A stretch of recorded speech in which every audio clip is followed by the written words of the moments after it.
os muestro el billete, pero el billete caducaba cada mes. O sea, por ejemplo, si yo recibo ese billete tipo 20 euros de ese tipo, tenía que gastarlo para el 30 de junio. O sea, si mantengo ese billete y entro a julio, perdón, tengo que comprarme un sello de 20 céntimos, que es el 1% del valor, ¿no? Entonces nadie quería, ¿no?, quedarse con billete para siempre. Y la gente, todo el mundo, gastó. Y se ha reactivado tanto la economía que mucha gente quiso adelantar el pago del impuesto. Vamos a la Generalitat Valenciana y les preguntar, o sea, a los señores políticos si ellos mismos quieren pagar su impuesto de antemano, también al señor Urdangarín.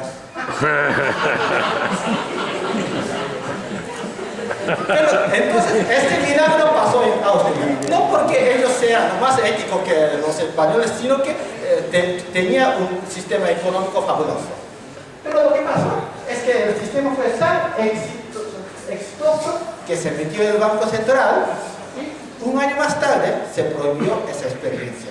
Y pasó lo mismo en Alemania y Francia.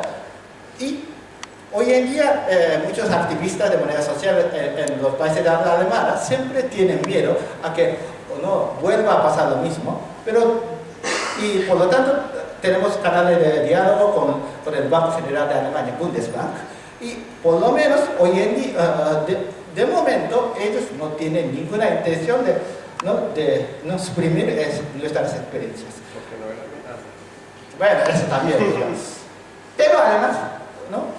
Enrique, ¿no te acuerdas, no?, que cuando estuvimos ahí, estuvimos en otro encuentro cerca de París en abril, ahí nos contaron los ingleses, nuestros colegas ingleses, que están empezando a dialogar con el Banco de Inglaterra. Bueno, ellos no están, ¿no? Ellos están fuera de la eurozona y por lo tanto, en cuanto a la política monetaria, tienen todavía más libertad, ¿no?, por lo menos comparado con la eurozona.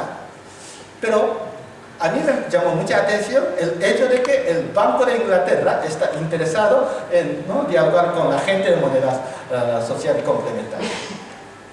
Y estuve ahí en Berlín en 2006 y justo al lado del ayuntamiento había un monumento en homenaje al señor alcalde de la moneda local, Michael Gutenberg. Y esto es una muestra de un billete, un chelín, pues digamos que como un euro. Y cada mes, por ejemplo, enero, febrero, marzo, etc., tenía que poner un sello de 1 céntimo.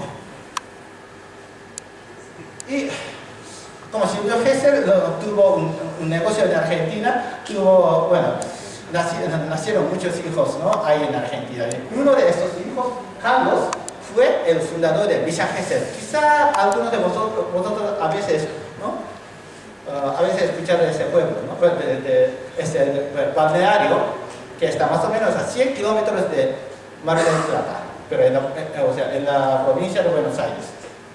Ahí estuve y ahí existía el Boulevard Silvio Gesell. Aunque cuando Carlos Gesell construyó la primera casa, ahí en Villa Gesell ya había muerto Silvio. Y ahí también coloca un monumento en homenaje a Silvio Gesell. También estuve, ahora no puse, pero hay un museo, ¿no?, museo municipal, que también